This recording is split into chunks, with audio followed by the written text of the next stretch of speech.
終於等到你啊！等你等得好辛苦啊！我哋後邊1公里拱北關口終於縮新盤噶啦。呢個樓盤咧就叫做宮城246。點解叫呢個名呢？因為總共先係246個單位，非常之稀缺嘅。我哋過嚟1公里就可以到噶啦，帶埋豪華裝修嘅樓盤。走，我哋去睇一睇先。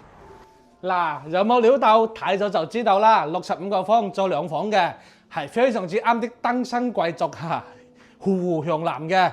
嗱，睇翻佢入邊嘅裝修先。廚房下邊都有個套門㗎，一樣係全部砌夢紙嘅配套，高標係非常之高嘅。嗱，你見到我哋個定製咧，後期全部都係有埋嘅。嗱，咁呢個咧就餐廳同埋客廳咧就分開。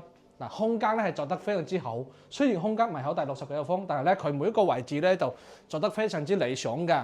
一樣高標咧，佢個空調咧都係大間個空調啊，全部配埋㗎。嗱，一樣係智能家電嚟㗎啦。嚟睇翻我哋第一間房先，呢一間係一個主人房大房嚟㗎。個空間係超闊落嘅，擺一張床。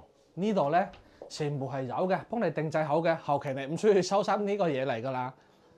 所以佢個高標咧係價值5000蚊個標準。再睇翻我哋第二間房。第二間房咧而家做咗一個電競房。如果你有呢個興趣嘅，有呢個愛好嘅，都可以參照板房嚟咁做。嗱，仲有咧就係個洗手間先。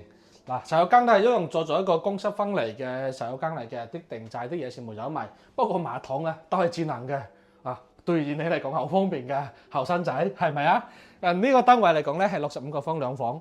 嗱，位置一樣係拱北關口，有興趣嘅 call 翻阿 King 過嚟睇實景。